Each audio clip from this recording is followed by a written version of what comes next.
Donc, prenons nos Bibles et regardons ensemble dans Isaïe chapitre 6, du verset 8 au verset 13. Et nous avons ici le récit de la manière que Dieu a suscité Isaïe à aller prêcher l'Évangile à son jour.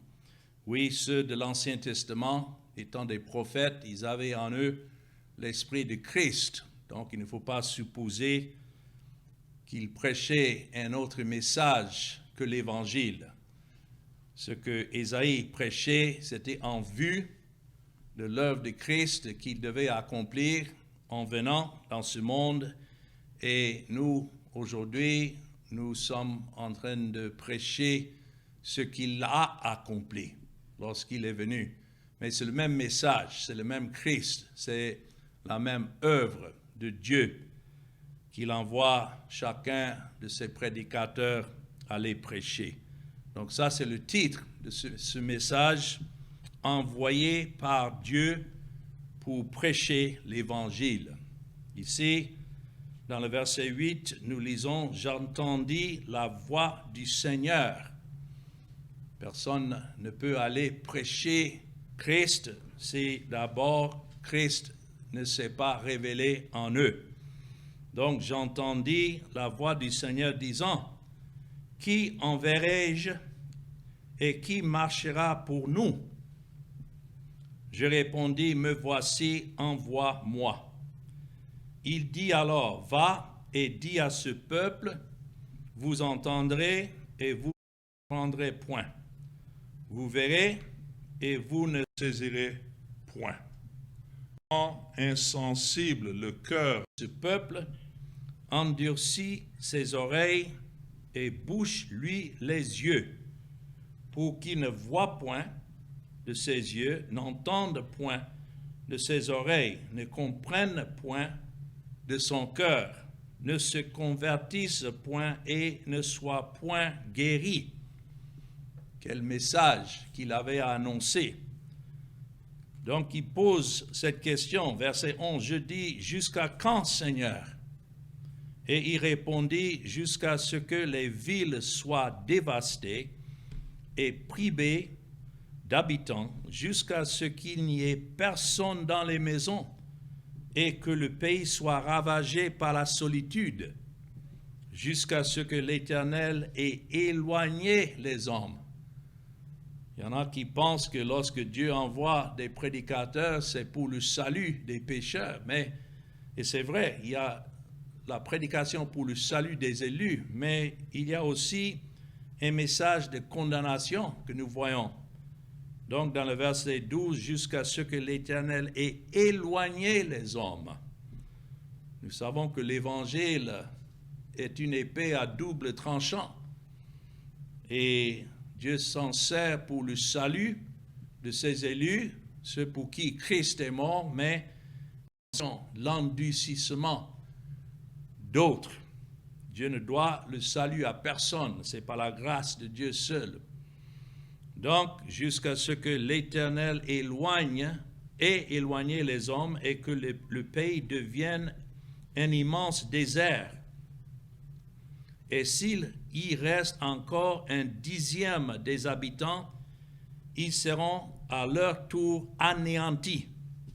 Mais comme le térébinthe et le chêne conservent leur tronc quand ils sont abattus, notons, une sainte postérité renaîtra de ce peuple. Une sainte postérité représente les élus de Dieu, pour qui Christ devait venir et par sa mort justifier. C'est pourquoi c'est appelé une sainte postérité. C'est la sainteté en Christ que Dieu devait relever de ce peuple, parce qu'il avait promis faire venir sa postérité, le Seigneur Jésus, de cette postérité du jour d'Ésaïe. Donc c'était impossible que Dieu anéantisse entièrement la postérité. Il devait préserver une postérité jusqu'à Christ. Alors nous avons ici un récit très sobre pour nous de considérer en ce qui concerne la manière que Dieu envoie ses serviteurs pour prêcher l'Évangile. Nous savons qu'Ésaïe était un Juif et il était supposé né à Jérusalem en Israël. Nous savons, comme c'est écrit, qu'il a reçu son appel dans l'année de la mort du roi Osias. Ça, nous avons vu dans le premier verset. Je vis le Seigneur assis, très élevé, et les pans de sa robe remplissaient le temple. Cela devait se passer quelques 700 ans avant la venue du Seigneur Jésus-Christ dans le monde.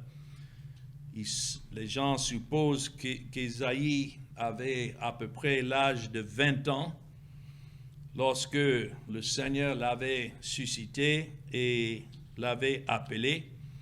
Et pendant plus de 50 ans, Ésaïe était un prophète en Israël. Le Seigneur lui a donné un très long ministère. Il avait exercé son ministère autour de Jérusalem en tant que prophète de Juda pendant les règnes de 4 rois. Ici est mentionné Osias, qui est aussi appelé Azaria dans le livre de 2e roi, après l'ère du roi ou bien du prophète Ésaïe. Selon la tradition du récit, il semble que pendant le règne de Manassé, qui était un roi très méchant, il a capturé, il a pris comme prisonnier Ésaïe et l'avait torturé et l'avait tué. Tout cela à cause de son message qu'il prêchait. Manassé, qui était un roi, a fait arrêter Ésaïe et puis l'a coupé en deux avec une scie à bois. C'était vraiment une manière très pénible qu'il devait être tué, mais c'est Dieu qui l'a ordonné ainsi. Donc c'est un homme qui non seulement a prêché l'Évangile tout le long de son jour à un peuple endurci selon la volonté de Dieu, mais en fin de compte aussi a donné sa vie pour ce message.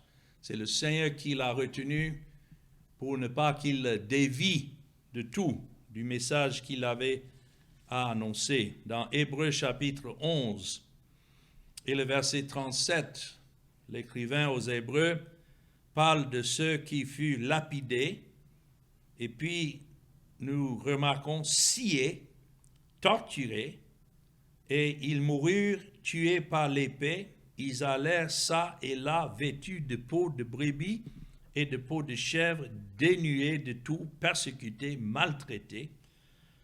Et puis verset 38 dit, eux dont le monde n'était pas digne, errant dans le désert et les montagnes, dans les cavernes et les autres de la terre, tous ceux-là à la fois desquels il a été rendu témoignage n'ont pas obtenu ce qui leur était promis.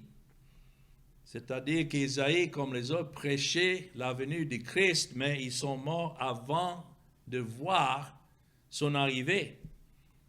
Néanmoins, leur parole, le message que Dieu leur a donné, est resté vrai à travers les années jusqu'à la venue du Christ.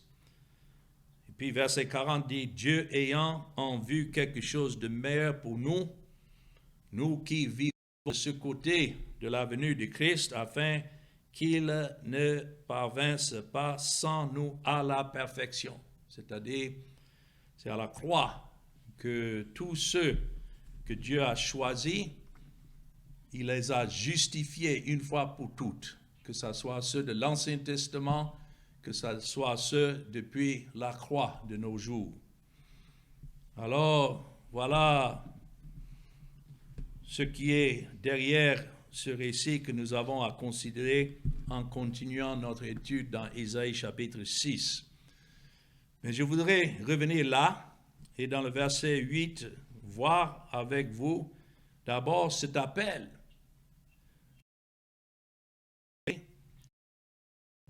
Ou mieux vaut dire qui lui a été révélé. Ce n'est pas simplement pour l'informer, mais ici, nous lisons, j'entendis la voix du Seigneur. C'est ce que Christ a dit de ses brebis, mais ma voix et elles me suivent.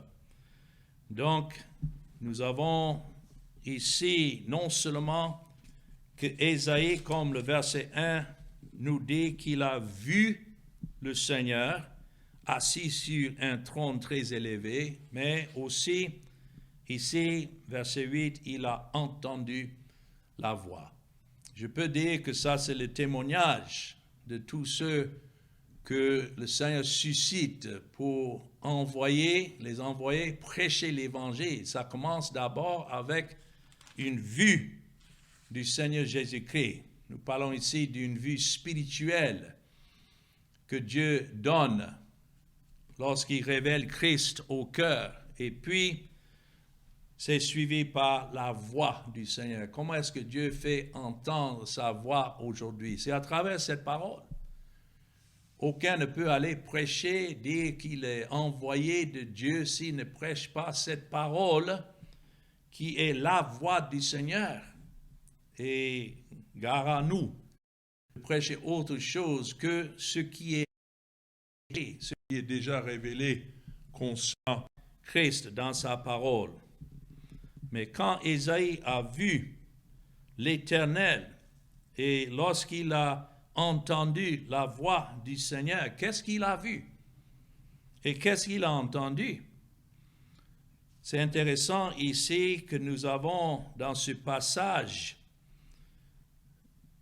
sans utiliser le mot Trinité, néanmoins, nous avons ici une révélation de Dieu comme trinitaire, c'est-à-dire il y a Dieu le Père, mais il y a aussi Dieu le Fils et Dieu le Fils. Ça ne fait pas trois dieux. C'est comme si on prend une multiplication. Nous disons 1 fois 1 fois 1 égale 1. Ce n'est pas 3, mais c'est 1. Et c'est une manière de comprendre la divinité et comment Dieu se révèle comme Dieu, mais toujours à travers son Fils, le Seigneur Jésus. Je dis cela parce que nous remarquons quand il dit dans le verset 8, « Qui enverrai-je » et puis la deuxième partie, « Qui marchera pour nous ?» Ça commence singulier et ça termine avec le pluriel. Lorsque nous comparons ce que nous sommes en train de lire ici avec ce que l'apôtre Jean a écrit dans Jean chapitre 12 et le verset 41, nous avons expliqué là que celui que Ésaïe a vu assis sur le trône, entendu, n'était autre que le Seigneur Jésus lui-même. Ici, Jean est en train de citer ce passage face à l'incrédulité des Juifs de son jour. Si nous remontons jusqu'au verset 37, c'est écrit « Malgré tant de miracles qu'il avait fait en leur présence, ils ne croyaient pas en lui. » Et ici, l'apôtre Jean compare l'époque de Christ, lorsqu'il est venu dans ce monde, avec celle d'Ésaïe. Et verset 38 le dit, « Afin que s'accomplit la parole qu'Ésaïe le prophète a prononcée. Seigneur, qui a cru à notre prédication? Du Seigneur a-t-il été révélé? » Là, il est en train de citer Ésaïe chapitre 53, le verset 1. Pourquoi ils ne croyaient pas? Remarquons, verset 39, aussi ne pouvaient-ils croire?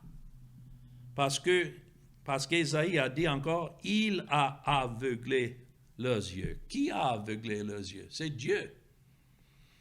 Il a endurci leur cœur, de peur qu'ils ne voient des yeux, qu'ils ne comprennent du cœur. Donc Dieu a rendu judiciairement ce peuple aveugle. C'était son jugement contre ce peuple, afin qu'ils comprennent du cœur et qu'ils ne se convertissent et que je ne les guérisse. Ceux qui prétendent croire que Dieu veut que tous les êtres humains soient sauvés n'ont pas encore lu ce que dit la Bible. C'est Dieu qui donne des yeux pour voir, mais c'est aussi Dieu qui rend aveugle. C'est Dieu qui ouvre le cœur, mais c'est Dieu aussi qui endurcit le cœur. Ça, c'est le témoignage de Dieu lui-même, citant ici Ésaïe. Mais voici le verset 41 que je voudrais que vous voyez, parce que c'est écrit, Ésaïe dit ces choses lorsqu'il vit sa gloire et qu'il parla de lui. Quelle gloire est-ce qu'Ésaïe a vu?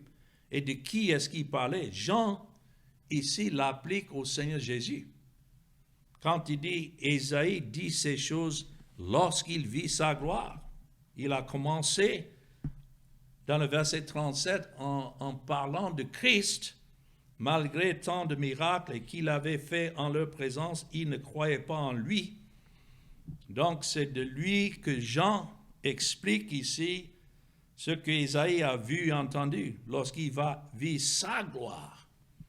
Donc quand il a vu le Seigneur très élevé, assis sur un trône, il a vu le Seigneur Jésus, cela bien avant qu'il n'est venu dans ce monde. Et Christ était déjà là, assis sur le trône. Lorsqu'il est venu dans ce monde, il n'a pas cessé d'être Dieu, mais il a pris chair. C'est la seule raison qu'il a pris chair, parce que le sang devait être versé jusqu'à la mort. Mais Ésaïe, à son époque, a vu le Seigneur Jésus dans sa gloire et a parlé de lui. C'est pourquoi je disais tout à l'heure que ces prophètes que Dieu a suscités n'avaient autre message que de parler de Christ. Et nous savons au fur et à mesure que nous lisons ce prophète d'Ésaïe, nous voyons Christ prêcher dans tous les écrits, comme nous avons déjà vu dans le chapitre 5, comment Dieu a suscité une vigne en Christ, un règne qui devait être sauvé par Christ et un royaume que Christ, en venant, a dû établir. Donc, voilà, nous voyons exprimé ici dans peu de mots, mais très profond, une référence de Dieu et de ses attributs en révélant le Seigneur Jésus-Christ. Peut-être on peut se demander pourquoi Dieu a dû poser une telle question. De quoi Dieu s'interroge-t-il? Quelle question Dieu aurait-il? Ce n'est pas parce que Dieu est ignorant ou bien qu'il ne sait pas ce qu'il va faire, mais si Dieu a posé cette question, c'était pour le bien d'Ésaïe de considérer. Et à travers la question de susciter en Ésaïe cette réponse, je n'étais pas en train de chercher ici un volontiers, quelqu'un qui pouvait aller pour lui, parce que si Ésaïe n'allait pas, alors personne ne pouvait aller. C'est comme ça que d'autres prêchent ce passage, pensant que Dieu cherche aujourd'hui des volontiers Mais nous savons que même les anges existent pour accomplir la volonté de Dieu et sont à son service. Alors, Dieu lui-même, dans le temps voulu, il suscite parmi les hommes des serviteurs qui, oui, sont bien volontiers lorsque le Seigneur les suscite. Mais c'est Dieu qui les et c'est Dieu qui les envoie selon sa volonté. C'est ce que Christ a dit, que le champ est le monde. Et nous devons prier celui qui est le maître de la récolte d'envoyer des ouvriers, même qu'ils soient peu, pour accomplir son œuvre. Nous savons ceci, que là où Dieu a déterminé envoyer sa parole, que ce soit pour le salut ou la condamnation, Dieu suscite en son temps ceux qui doivent aller.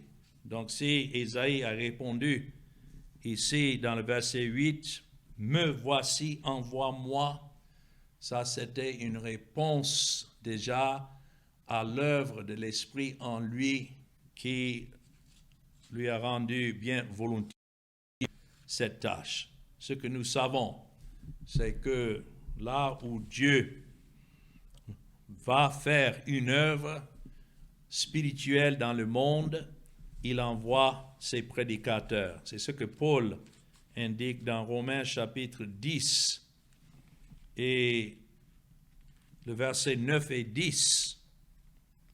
Il dit, « Si tu confesses de ta bouche le Seigneur Jésus, crois dans ton cœur que Dieu l'a ressuscité des morts, tu seras sauvé. » Donc, lorsque Dieu œuvre dans les cœurs pour le salut d'un pécheur, cette confession qui vient de la bouche, c'est déjà grâce à une œuvre dans le cœur. Et c'est la croyance, comme c'est écrit ici, que Dieu l'a ressuscité des morts.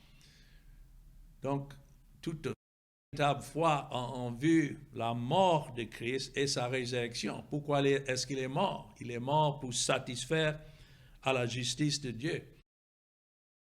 Parce que Dieu était satisfait. Voilà ceux en qui Dieu révèle son Fils. Ça, c'est leur confession. Et il dit, ainsi tu seras sauvé. Le salut, Dieu l'a ordonné bien avant les temps éternels. Et lorsqu'il plaît à Dieu de révéler Christ dans ceux pour qui Christ est venu, le salut, c'est d'être délivré des ténèbres. Mais le véritable salut, c'est déjà accompli à la croix. C'est là où les péchés ont été pardonnés. Comme le verset 10 nous dit, car c'est en croyant du cœur qu'on parvient à la justice. Voilà le problème au temps d'Ésaïe et même au temps de Christ, c'est que Dieu ne leur avait pas donné cette croyance et les a laissés à leur sens réprouvé, et il est juste en faisant cela. Mais ceux qui croient sont ceux qui croient du cœur, et c'est ainsi qu'on parvient à la justice. Parvient comment? On regarde et on remarque dans la mort de Christ la justice de Dieu accomplie déjà pour les péchés. Et c'est en confessant de la bouche qu'on parvient au salut, selon ce qui dit l'Écriture. Et voilà un verset que beaucoup aiment. Lui ne sera point confus. Il dit, ah voilà la...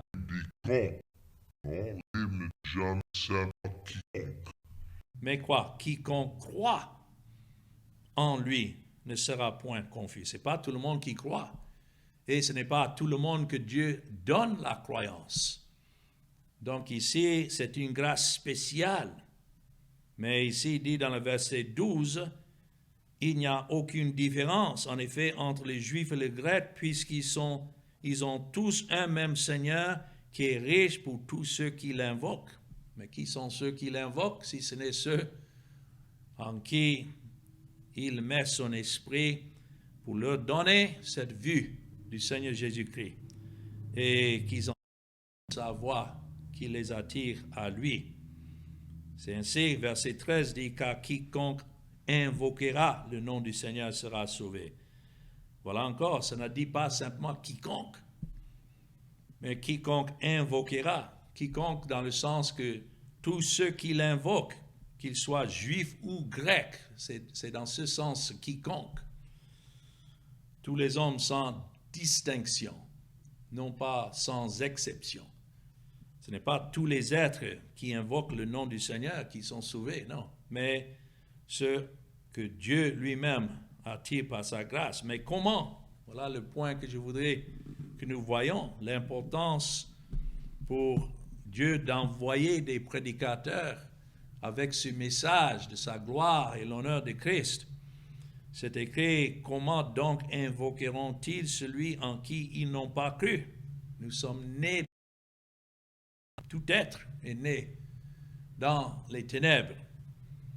Comment croiront-ils en celui dont ils n'ont pas entendu parler? Il faut savoir qu'il y a bien d'êtres dans le monde depuis le début de l'histoire à qui Dieu n'a jamais envoyé un prédicateur. Ceux qui disent que Dieu veut que tous les êtres humains soient sauvés ne peuvent pas expliquer cela. Comment Dieu peut vouloir le salut des pécheurs à qui il n'envoie jamais le message de l'Évangile? Non, ce n'est pas pour tous. Comment croiront-ils en celui dont ils n'ont pas entendu parler?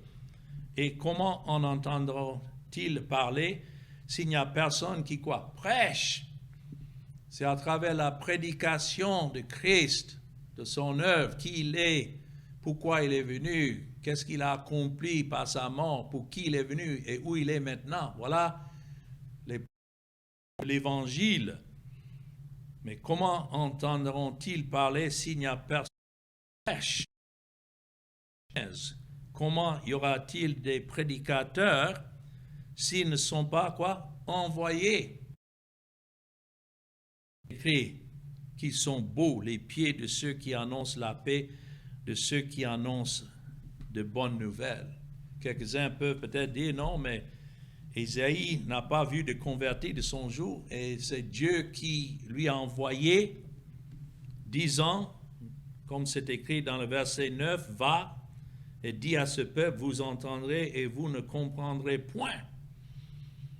Donc, on peut supposer donc qu'il est allé en vain, mais non. Il faut savoir que nous sommes en train de lire cette prophétie d'Ésaïe maintenant, et c'est préservé ici comme la parole inspirée de Dieu pour nous.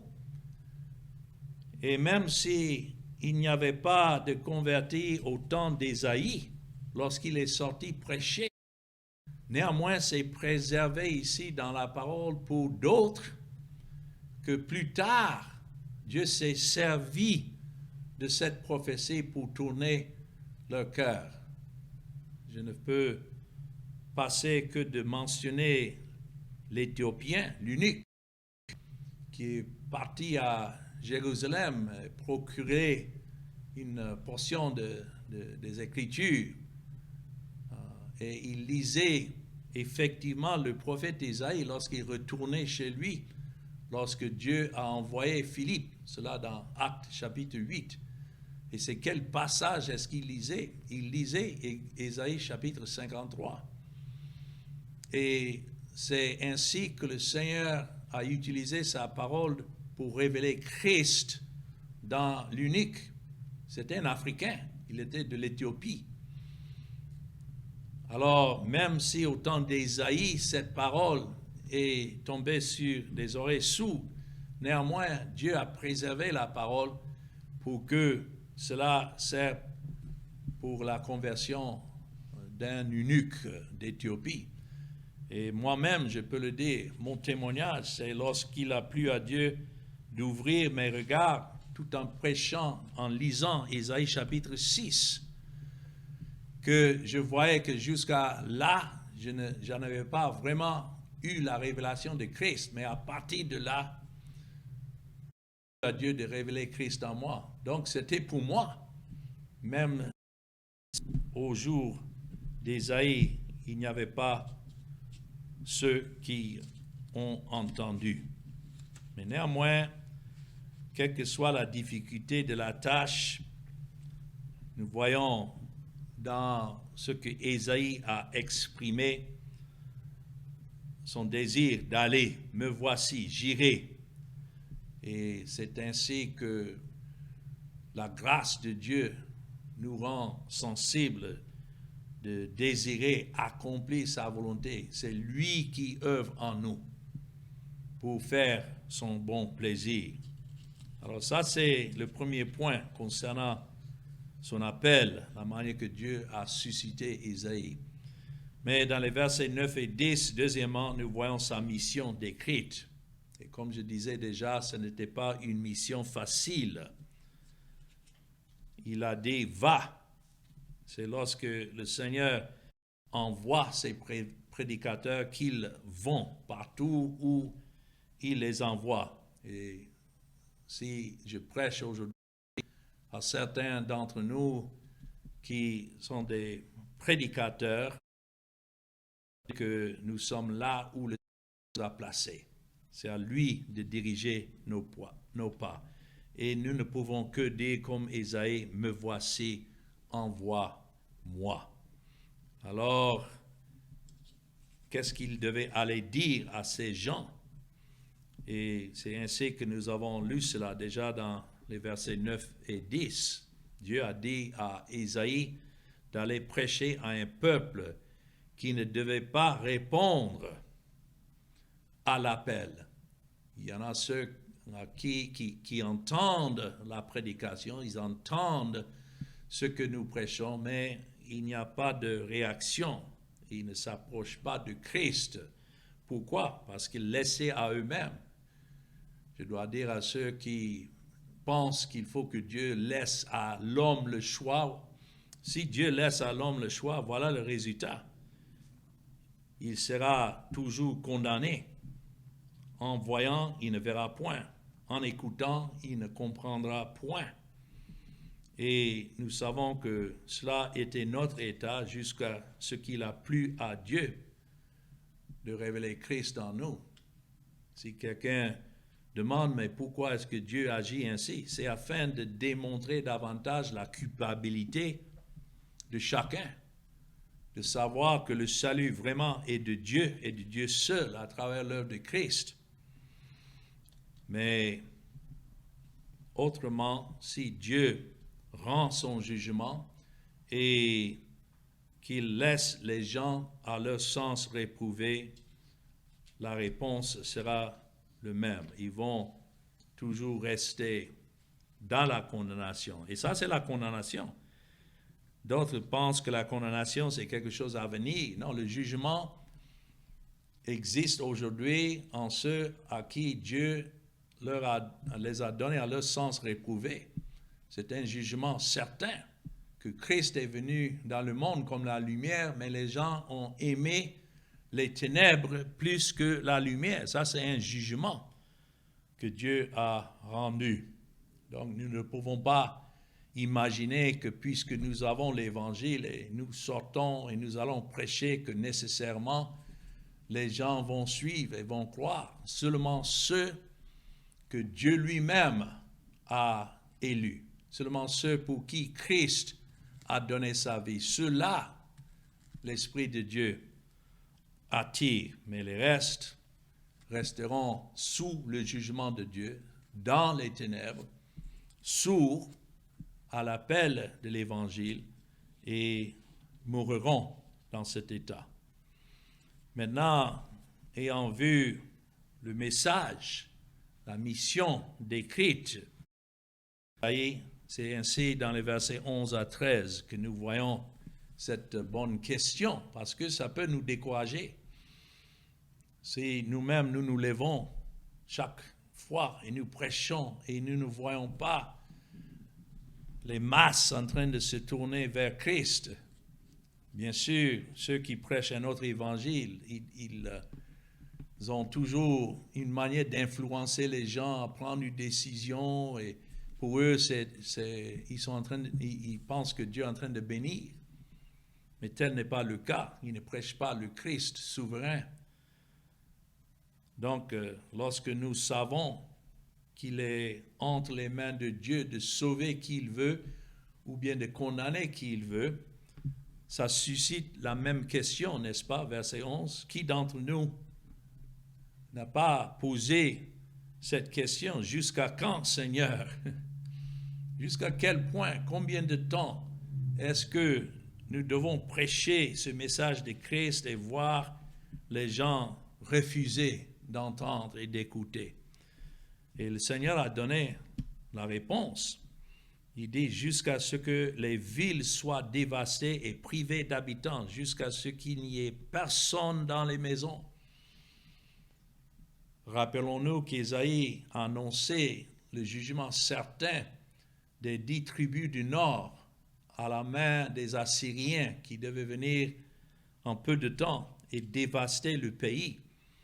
Donc c'était déjà un jugement en cours que Dieu avait déjà rendu à cause de l'idolâtrie des 10 tribus qui se sont séparées après la mort de Salomon. Ils ont suivi un serviteur de Salomon et ils ont rétabli leur base d'adoration en Samarie et ils ont repris l'adoration des veaux d'or que Dieu avait déjà condamné dans le désert lorsque Aaron a dirigé le peuple en révolte et ils ont créé un veau d'or.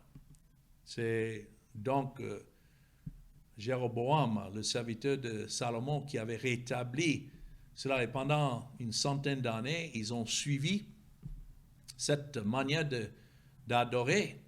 Et voilà, maintenant, Dieu a déterminé une fin à cette manière d'adoration. Ça peut aussi nous décourager lorsque nous voyons les fausses religions en train de se multiplier. Et on peut peut-être se poser la question, jusqu'à quand? C'est une question logique de la part de quiconque reçoit une telle commission de Dieu aussi difficile. Est-ce que nous devons prêcher à ceux qui ne veulent pas entendre et subir toujours le rejet de ce message qui finira par sceller leur destin à la condamnation? Combien de temps devrais-je servir dans ce genre de ministère? Là, la question. Et c'est ainsi, la réponse est simple, jusqu'au bout. Jusqu'à ce que Dieu lui-même ait fini d'accomplir tout ce qu'il a ordonné. Que ce soit dans le salut des pécheurs qu'il a élus, pour qui Christ est mort, ou bien que ce soit dans la condamnation et de qui leur destruction sera complète. Même le ministère d'Ésaïe, très difficile, mais néanmoins ce n'était pas sans espoir. Et notre ministère non plus. C'est pourquoi dans le verset 13, avec l'arrière-plan de cette condamnation qui est annoncée, nous voyons derrière les nuages, à travers les nuages. Et même si la dévastation devait être grande, amenée jusqu'à la destruction de Jérusalem et du temple, que Dieu lui-même avait établi comme image de l'œuvre de son Fils, à travers les sacrifices, les sacrificateurs, mais Dieu a complètement rasé ce temple parce que c'était devenu un lieu d'idolâtrie. Soit le jugement de Dieu et sa condamnation aujourd'hui, même dans le monde, il y a cette postérité qui ne peut pas anéantir. Il s'agit là de ses élus et ceux que Dieu lui-même a choisis depuis l'éternité. Que Christ est venu, il a déjà payé leurs dettes.